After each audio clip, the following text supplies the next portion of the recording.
Hello, Hiya. my name is Russell. I'm an alcoholic. Hey, Russell. Oh, thanks, Pat, for asking me to share at this meeting. Thanks for your secretary commitments. Thanks all of you that are joining this meeting today from around the world, and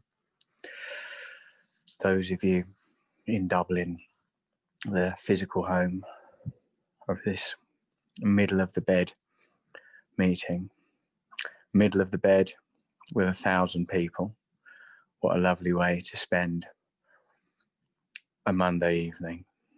If you're in the exact middle of the bed with 1,000 people, that'd probably be unhygienic and probably difficult to get out if you needed to go to the lavatory. But given that middle of the bed in this instance is a reference to a famous AA idiom, stay in the middle of the bed, stay in the meetings, I suppose, in the midst of the steps, in the midst of your relationship with your higher power and your sponsor and your sponsees. I suppose that's a bit safer. I love the Irish people. I love the program of Alcoholics Anonymous. So I'm pretty happy to be here. It's about just, what's today, like December the 7th or 8th or something like that. I got clean and sober because I took drugs as well. I got clean and sober on December the 13th, 2002. So December the 12th was my last day using. And yes, a lot has changed. And if I get to December the 13th, you know, in a week's time, that will be 18 years, thanks to the principles of AA, the members of the fellowship, faith in a higher power. I suppose, like listening to those readings at the beginning, what I'm struck by is the thoroughness and depth that is expressed in the written form of this program. You know, notably and obviously in the steps, that the summit and conclusion of the 12 steps, albeit a perennial and ongoing conclusion, a process rather than a destination, is the phrase having had a spiritual awakening as the result of these steps. Those of you that are new, if you're anything like me when I was new, you won't be thinking about having a spiritual awakening. When I first went to an AA meeting, it was not with my head filled with thoughts of having a spiritual awakening. I didn't at 19 years old, because that was the first time I went to an AA meeting, was when I was 19. And you know, you're only supposed to start drinking in my country, England, when you're 18. So I guess I must have started a little bit earlier. And by the time I was 19, people were saying, you need to go to this thing called AA. And when I went there, I weren't looking for a spiritual awakening. And I actually, to be honest, didn't really want to stop drinking, because for me, as Clancy says, alcohol was not my problem. Reality was my problem. Alcohol was my solution to the problem of reality. And initially, it kind of worked in that it provided a kind of anesthetic, a barrier, a distance. And I've come to recognize now, and maybe I've not even recognized, maybe I just was plain told, because a lot of the things, in fact, anything that I say over this, what seems like a ludicrously long period of time, is it an hour, really an hour? Because I think if you can't get the story into 15 minutes flat, then you're embellishing it. But basically, the thing that I have, all of the things that are valuable to me are simply things that I've remembered that other people in this program have told me. Anything I say that sounds wise or intuitive or deeply true comes directly from the literature of this program or people with more time than me. sometimes with less time than me, that have taken the time to explain ideas to me. Anything I say that sounds like a bit crazy and mad and like it's being made up on the spot, like, probably is. You might want to think twice before taking any of that stuff to heart. Having a spiritual awakening was not what I came to this program wanting. I suppose what I wanted was to address the problem that had caused me to start drinking in the first place. As a result of these steps, I now know that what that problem can be like loosely described as is feelings of worthlessness, alienation, sort of despair, emptiness, an inability to deal with my own emotions, and an inability to deal with life on life terms. I only know that now because I've been a member of Alcoholics Anonymous for a while, and I've listened to what other people told me. When I first came in, I thought that, I suppose what I thought was I didn't fit in the world. I didn't belong in the world. I wasn't very happy.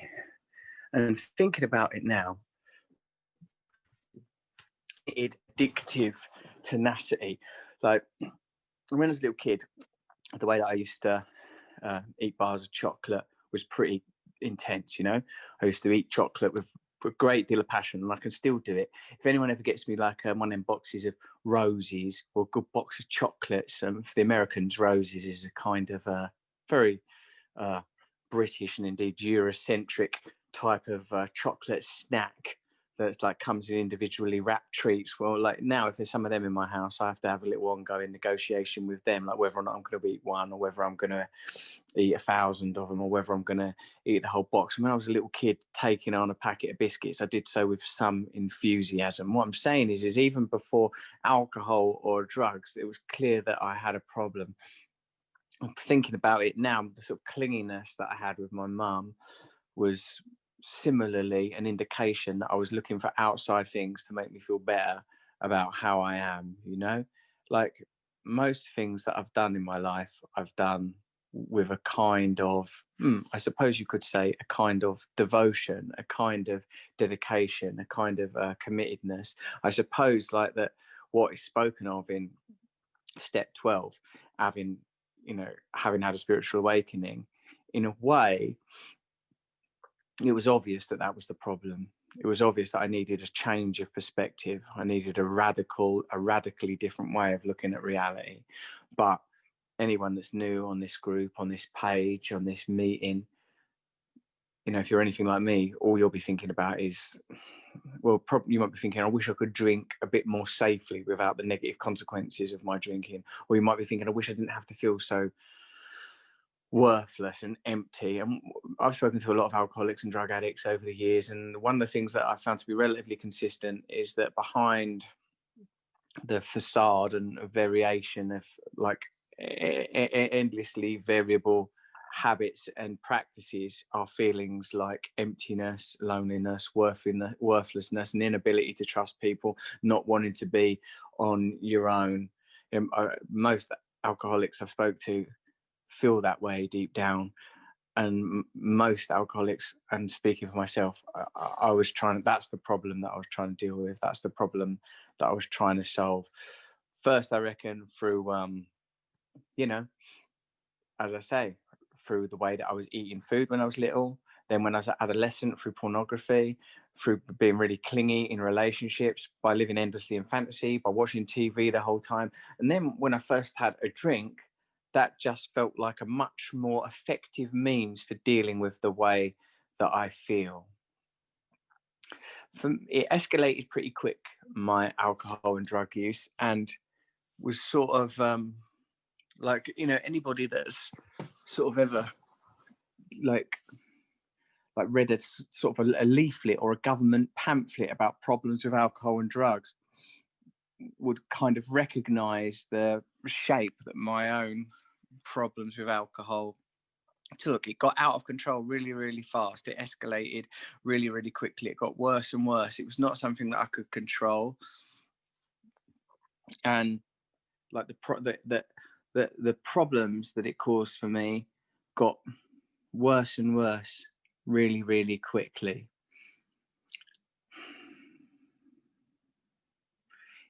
Sometimes now, the truth is, this program has been so effective at changing me, changing my perspective, that I find it hard to remember. I find it hard to remember the person I was.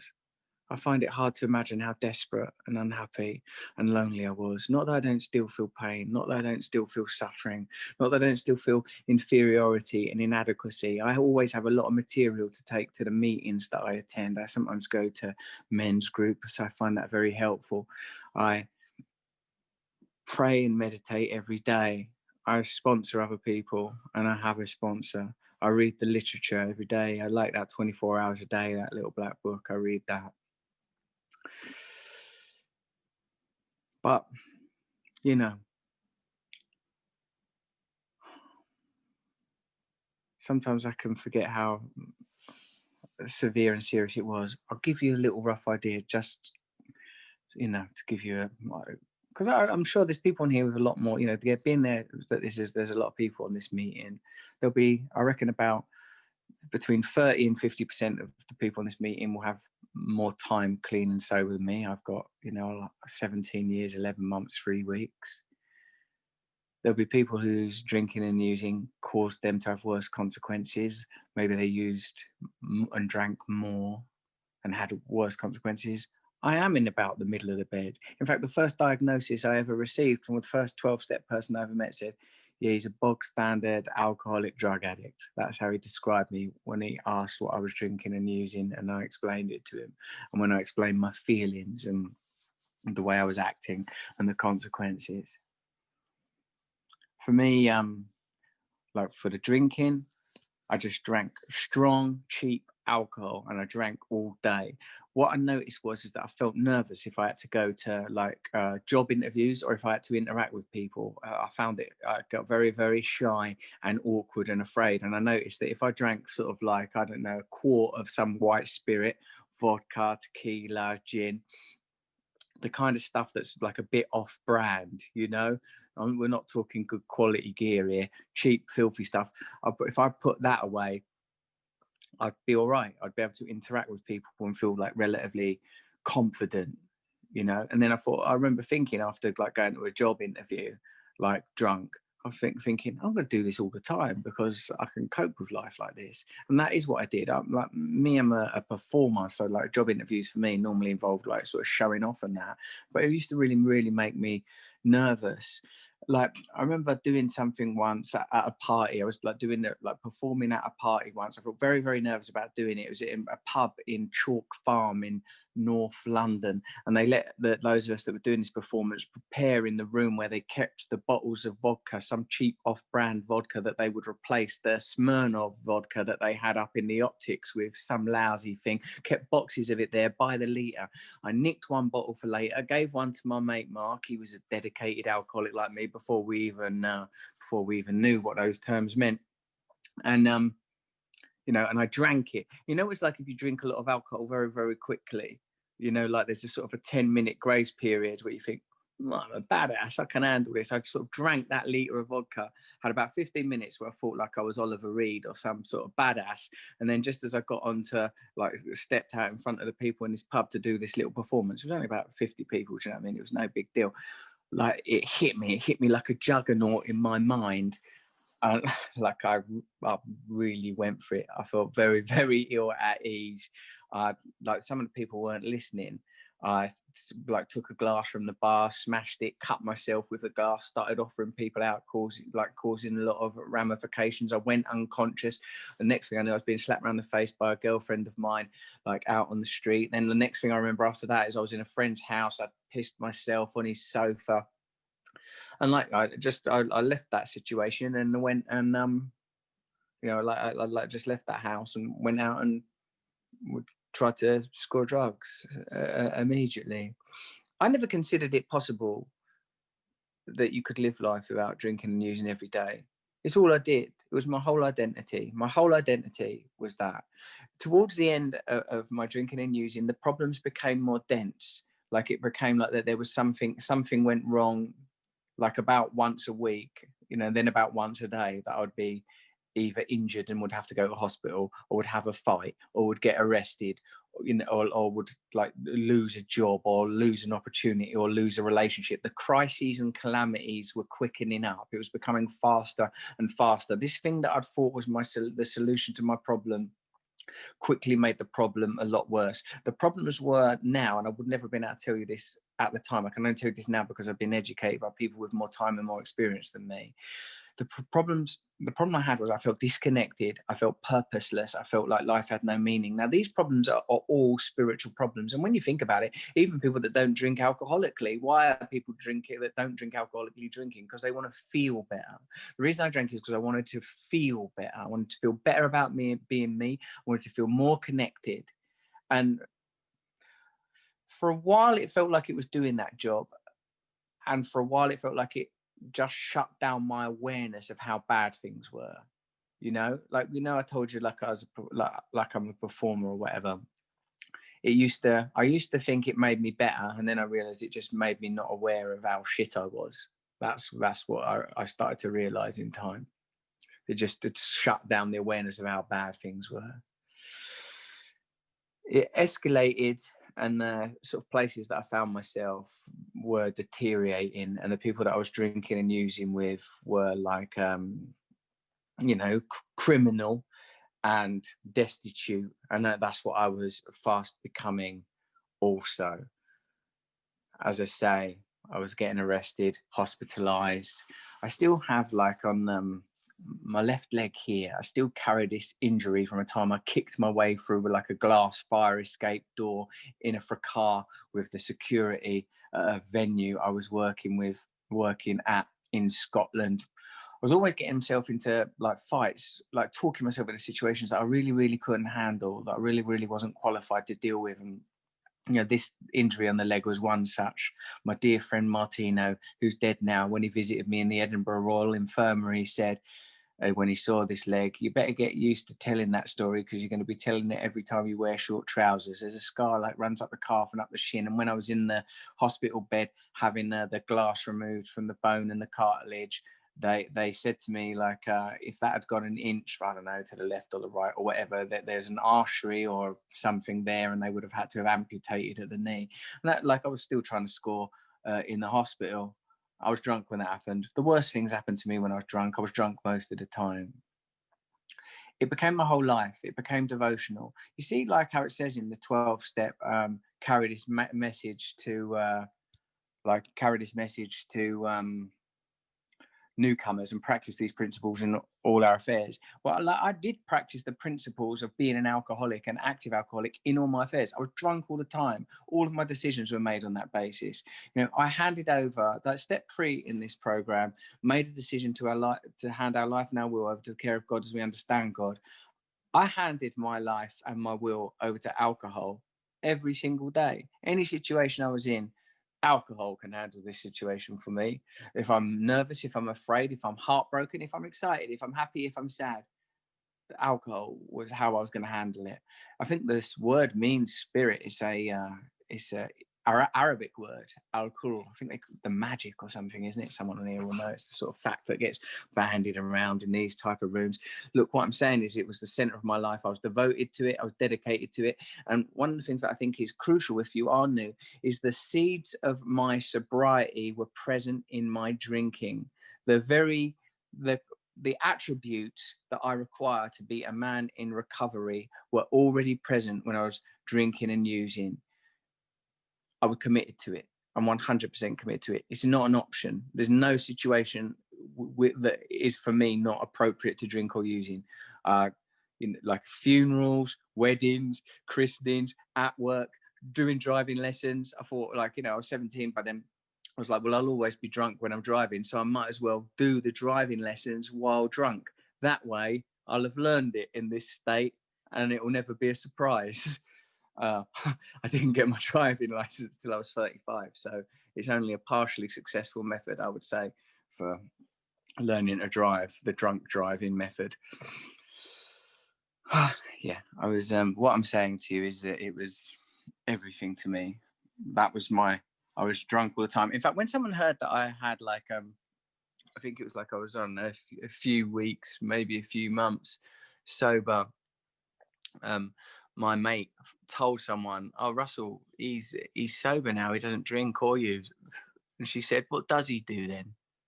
What does he do then?" Because that's all I was. That was my identity. That's who I was.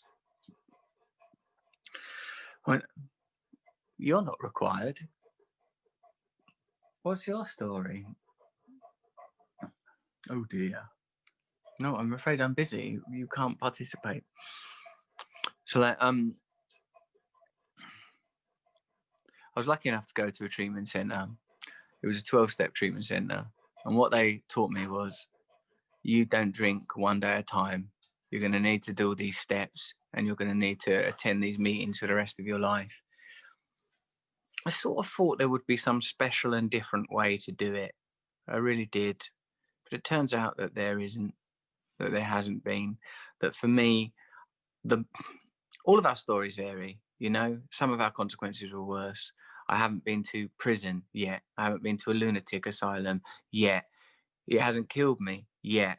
But it really caused me a lot of pain. And I caused a lot of pain and suffering in the lives of others. It's probably, you know, obviously there are nuanced variables in all our stories, but the solution, I think, is basically the same. I admitted I was powerless over alcohol and that my life had become unmanageable. That was pretty easy to do. My life was evidence of that. My relationships were failing. I was miserable and lost. I could do that. Step 2 can be hard for a lot of people. Came to believe that power greater than ourselves could restore us to sanity. How I did that was by attending meetings and meeting other people that had got time in this program, people that had worse, that drank worse than I did, that had worse habits than me. I saw that they had got clean and sober, and I thought it must be possible. This power greater than ourselves, the best thing I ever heard about it is, you know, people like to spend a lot of time pontificating on what the nature of this power might be, but all it really needs to do is move you from drinking every day to not drinking every day. December the 12th, 2002, there was no way that I could not drink. December the 13th, 2002, I didn't drink. And every single day since then, I have not found it necessary to drink. What happened? What is this power greater than myself that enabled this miracle to happen? It's really hiya guys. Hi, Ross. Sorry that I got lost there. Thanks for having me back. What happened is that because I use my phone too much, because I'm addicted to it, I put this thing on your phone that can limit the amount of time you use social media apps, and Zoom is considered to be one of these social media apps. I thought, I'm only allowing myself 1 hour on social media apps. So like after I've had 1 hour of social media apps, it's a fucking miracle that I got to 9 o'clock at night with that. Let's face it, it cuts me off. Like it cuts off. It don't let me use them anymore. Every single day I have to unlock it again. Every single day I have to go back for another 15 minutes on WhatsApp or another 15 minutes on whatever it is. There's no area of my life that is not contaminated by this condition of wanting more. There's no area of my life where I don't try and use an external thing to make me feel better. I'm still approaching 18 years utterly defined by my tendency towards addiction. And I have found that this program will work in every single area of my life. First thing I have to do is admit that I'm powerless, the same that I did with drugs and alcohol. The second thing I have to do is come to believe that a power greater than myself can restore me to sanity, that it is possible to live in a different way. That it's possible, for example, to not use my phone for more than an hour a day. Then I have to do the third thing, which is make a decision to turn my will and my life over to the care of God as I understand God. I believe in God. I got no problem believing in God. I love it. It's one of my favorite aspects of this program.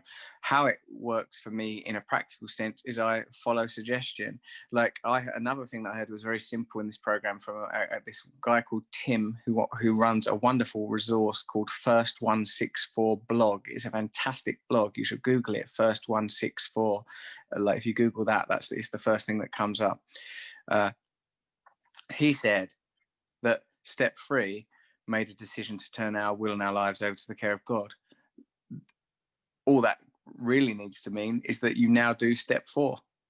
If you make a decision to turn your life and your will over to the care of God as you understand God, and you ask God, or more likely your sponsor, what should I do now? What should I do next? Your sponsor will say, do step 4. And if you've handed over your life and your will, you'll be able to do step 4. I didn't want to do step 4. It took me 5 years and 2 days to do step 4, 5 years to not do it, and then 2 days to do it. I sat and just wrote and wrote and wrote and wrote all of the resentments that I could remember, and I could remember quite a lot of them in spite of everything.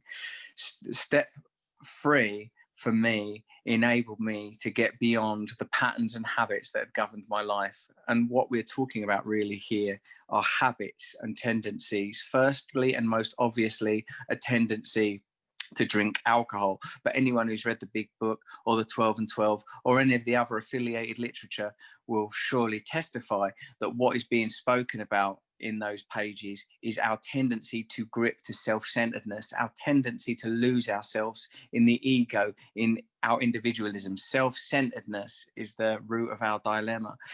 No one can read the literature of Alcoholics Anonymous and think that they're not talking about something more profound and significant than a proclivity to use alcohol to dumb, dull, and alleviate the pressures of life. A sentence like abandon yourself to God completely. Abandon yourself to God completely. Man, they're talking about some serious stuff in this program. I love the literature.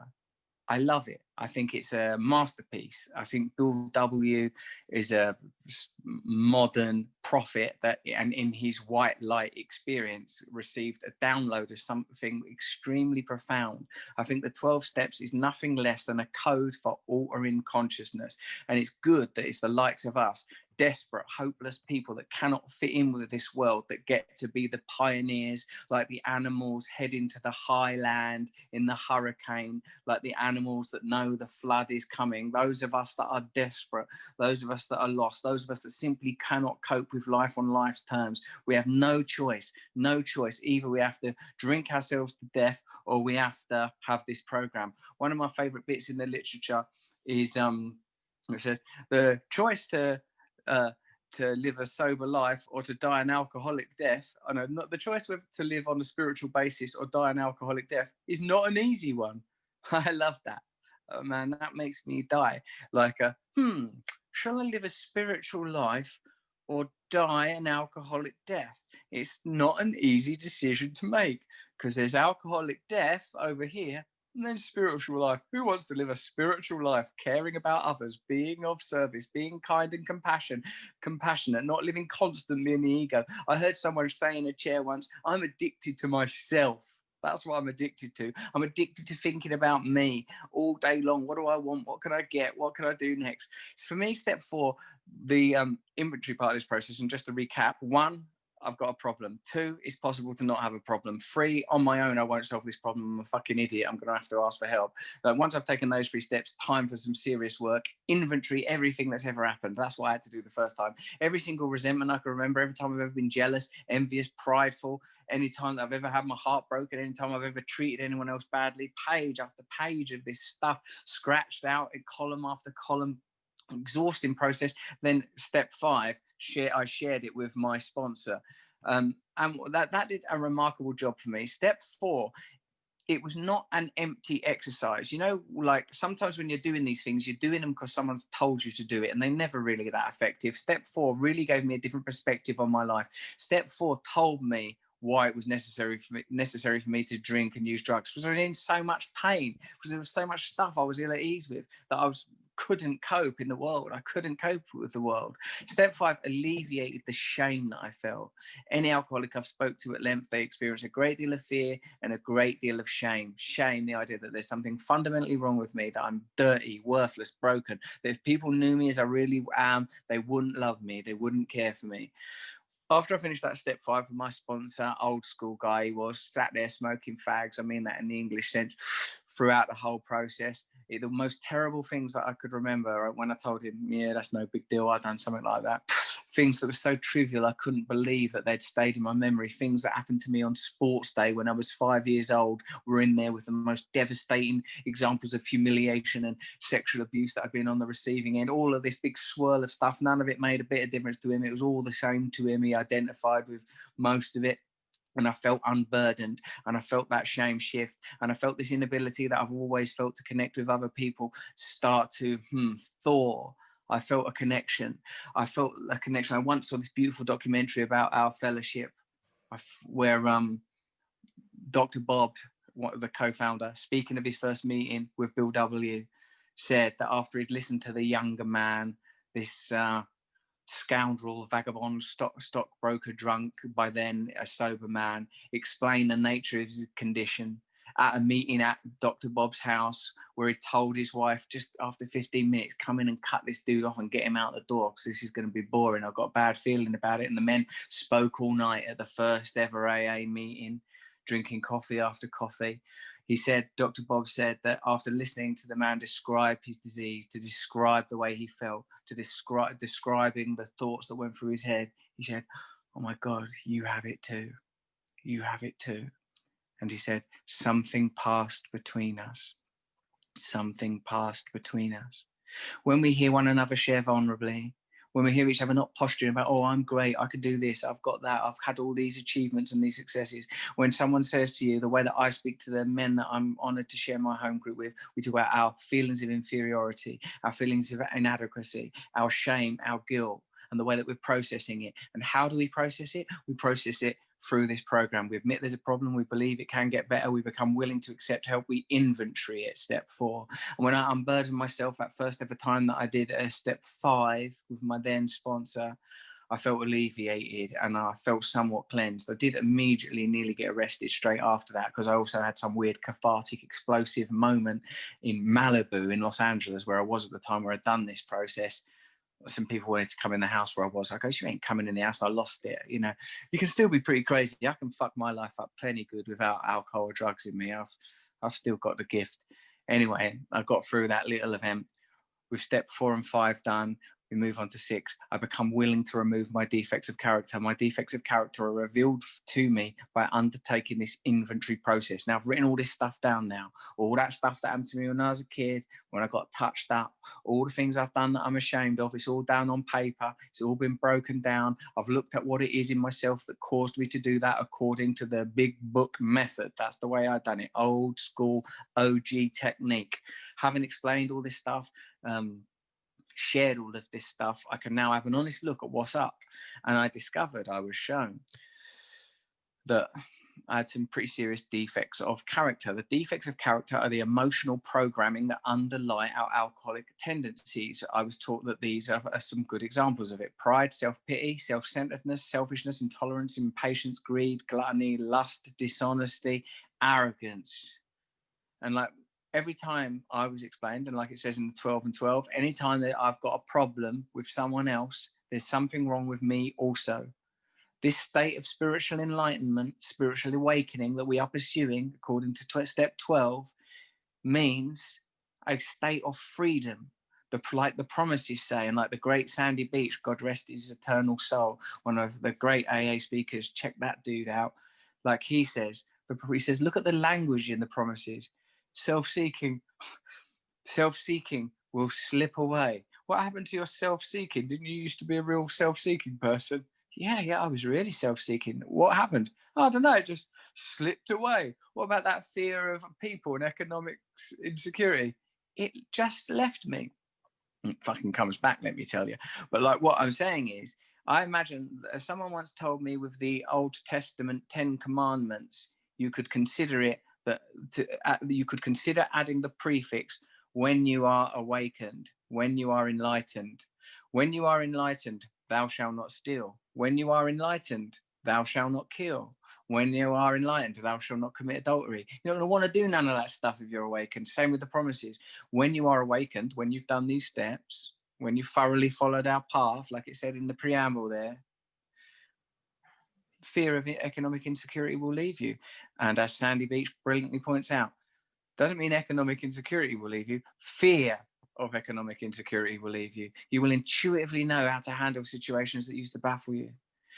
What these promises, the step 9 promises, as to give them their full name, mean to me is that if I do this work, I will experience freedom. I will not be going through life with my little begging bowl out in front of me, asking for approval, asking for other people to take care of my emotions, asking other people to look after me, far less drinking and drugs. Drinking and drugs, getting that out of the way, that's just the beginning, and no disrespect to any of you that are at the beginning of this journey, because I obviously know how hard it is to give up drugs and alcohol. It's really, really hard.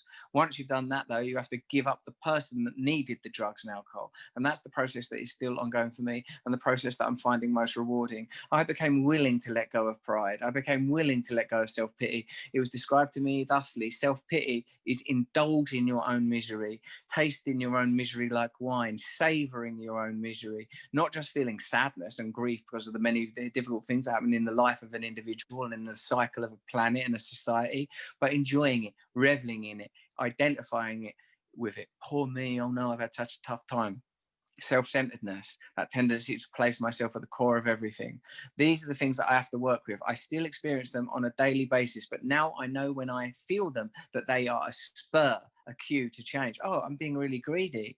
I must have let go of my program because I'm thinking that if I have all of this chocolate, I'm going to be okay, or I'm greedy for my own way. Oh, wow, I'm feeling envious or jealous. That must mean I've lost contact with God, because when I'm in contact with God, I'm cool with reality. However reality wants to be, that's cool with me. Reality is none of my business. My life is none of my business. I've had my job explained to me. My job is carry this message, serve God, practice these principles. In some of your affairs? No. All of your affairs. The way that you think, the way that you speak, the way that you act, the way I speak to my dog, the way that I bring my kids up, the way I conduct my business life, all my affairs, I should be handing over my will. And now in my little list here, I was at step 7, humbly ask God to remove these defects of character. These defects of character, I suppose, as it says again in the 12 and 12, instincts gone awry, natural human instincts to want to have sex, lust, excessive sex, natural human instinct to want to acquire stuff, greed, excessive, the impulse gone awry, you know. It was explained to me that step 7, humbly ask God to remove our defects of character. Here's some things that I like about step 7. I like the idea that they are removed. Like, I don't have to do anything except become willing in the previous step and do all that other work that I've already described. They will be removed, and we ask God humbly, this God of our own understanding, because I know a lot of people, some people don't like to believe in God because, you know, for so many reasons. But for me, this program, this spiritual program, whether it's step 11 or step 7 or step 2 or step 1, for me, the belief in God is fundamental, or a higher power of my own understanding. Obviously not the same God as you believe in, but the God I believe in, loving, benevolent oneness that wants me to succeed and be compassionate and kind, and wants me, as it was explained to me, to recover the person I was intended to be. It was explained to me that that's what the word recovery means. We recover the person we were intended to be, as if we were a tree that will grow to its own fulfillment unless it's not given the correct environment. And none of us were given the correct environment, and all of us have this condition, don't we? But we know that we have individual DNA and individual fingerprints, and surely we have an individual self that we can actualize. Step 12, we have a spiritual awakening. We become the person we were intended to be. If we can remove these defects of character, if all of my thoughts and feelings aren't going through a lens of greed, lust, self-centeredness, self-pity, pride.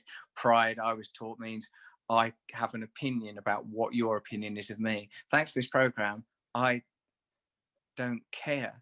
What other people think of me, as they say, is none of my business. My job is to remain connected with a higher power of my own understanding, act in accordance with these principles. Then that's all cool, because the reality that goes on in other people's heads is a complicated thing. I don't know what's going on in there. That's none of my business. My business is help others, clean house, be of service. That's it. I've had it explained to me very plainly. Step 8 is I go back and I look at my life and I look at all the people that I've harmed as a result of my drinking and using and behavior more broadly. And I become willing to make amends to them all. That means I do the step 8 as if there was no step 9. I just go, yeah, this happened, this happened, this happened. I did this, I did that. And in the event that someone did something to me, I become willing to forgive them. Forgiveness is absolutely vital. I find it easier to forgive people for, the great transgressions in my past than I do for the trivialities of the present day. Someone says a wrong word to me, I'm ready to kill them. I'm much better at being wrong than being right. If I'm wrong, people, and I talk to my sponsor or another person whose opinion I respect in this program, and they say, yeah, you're wrong. I'm like, oh, what a relief. I can just make amends. I can just apologize promptly and let go of it. If someone says to me, you're right, that person's mugged you right off. Then the fury is with me, the fury of righteousness. The flaming sword is coming out then. Step 8, I make a list of all people that I harmed. I become willing to make amends to them all. Give money back where necessary. Apologize where required. Step 9, I make amends unless to do so would make shit worse. Sometimes truth is an inappropriate thing. Excuse me, I'm laying down and I swallowed. When you feel that feeling. Yeah. So like I continue to make amends. I continue to try and live a different life now. If my life before was defined by selfishness and self-centeredness, by thinking of other people primarily as a resource to make me feel better, and I can still return to this. I can still think, is this person going to be useful to me? Are they going to make me feel better about myself in some way? Even powerful people, if I meet someone that is powerful, I think I look at them as if they're a vessel that I can fill myself up from. All these things now, all these thoughts, all these impulses, as I say to you, are a cue, a spur to return to my mandated process, the method I was taught in this program. You're meant to be a being of service. I've got no role in this world. Oh, hello. I mean, it's God in reverse. Hello, mate. What do you want? What do you need now? No, I can't help you. I'm in the middle. I'm in virtual Dublin in a cyber AA meeting, so that I can keep myself sober and keep you in dog biscuits. There he is. There's the lad. That's what it's all about. So step 9 is an ongoing thing for me. It's called amends. I was taught because I amend the way that I was. I amend the way that I am. I'm no longer that person. I'm walking a different path now. The process of conducting step 9 was when I really felt the sacredness of this program, perhaps along with step 5, I suppose. I was taught this is how you make a step 9. You go to the person and you say, as you know, I'm an alcoholic. Part of my recovery from alcoholism is that I make amends to people I have wronged. I've harmed you and I owe you an amends. Then I describe the nature of the wrong that I committed, and I describe the amends that I would like to offer them. Then I say, is there anything else they want to add and anything else they would like from me? As soon as I hear myself saying them words at the beginning, I feel like it's like a chalk circle, like a sacred circle is drawn. I feel myself going to a different space. That's really the action. Admit there's a problem, believe it's possible to change, hand over my will, recognize that I'm going to need help, and help from a group, help from a higher power of my own understanding. Do the inventory, that's step 4. Share the inventory, that's step 5. Step 6, become willing to let go of the stuff that I've discovered from doing that inventory. Step 7, humbly ask for it to be removed. Someone explained to me the reason we humbly ask because it's very hard to let go of pride. It's very hard to let go of lust and to know the pain that's going to be there, because these things are all strategies for survival. Why do people become aggressive? Because that's the technique that worked. Why do people become promiscuous? That's the technique that worked. Someone said to me when I first got clean, well done for becoming a heroin addict. You found a way to not commit suicide. She was herself a sober alcoholic. Well done. And I felt she understood me, that woman. It was one of the first people that I thought, oh, she understands. She understands. She's not going, it's a bit weird, wasn't it, to become a junkie? No. She knows it was that or suicide. They were the options. Step 9, you make the amends. Now, once you've done all that stuff, the final 3 steps are known as the maintenance steps. Step 10, continue to take personal inventory, and when we're wrong, promptly admit it. That means I stay aware and I notice if I feel in my belly anger, sadness, fear, greed. I feel these things every single day. When I feel these things, I check in with them. If I harm anyone as a result of acting on those feelings, I promptly admit it and I make an amends. Step 11, sort through prayer and meditation. Through prayer and meditation, sort conscious contact with a higher power of our own understanding, seeking only knowledge of his will for us, or God's will for us, and the power to carry that out. Step 11, I love it, because that's the thing that, don't you think sometimes with alcoholics and drug addicts that they are trying to do the thing that we are learning in this program? They are trying to destroy themselves. They are trying to get rid of the self, but they're trying in the wrong way. You know, think of what it's like to be an active alcoholic. You know, some of you might be for 2 days, 30 days, 60 days, I don't know. It takes real commitment. It takes real dedication. It takes real devotion. I treated each phase of my accumulating and evolving addiction like it was a new messiah, dedicated to chocolate, devoted to pornography, an absolute servant of alcohol. Well, this devotion, this dedication, this willingness to commit will be of great service to you in your recovery, because people will say to you, you don't drink or take drugs anymore now, one day at a time, and you will say, thank you, that's right, I don't. You will attend 90 meetings in 90 days. Yes, ma'am, I will do it. We would like you to go and help that newcomer. Yes, absolutely.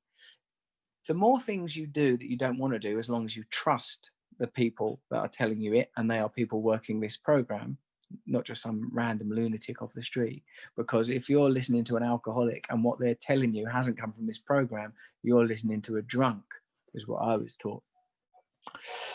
But if you're listening to someone who's on point with their program, you can trust them. And in fact, the fact that we're doing things that don't come naturally to us, that's what change is. Change means you're doing something that you wouldn't normally do.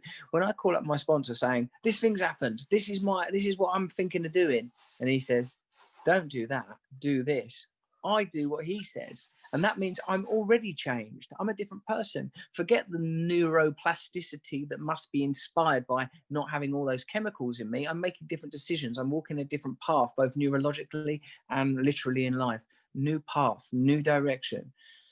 Again, because of this program and the relationships in it. Step 10, stay sensitive. Step 11, stay connected. That becomes the basis of my life, and I get to do the thing that I wanted to do my whole life in the first place. Get out of my head.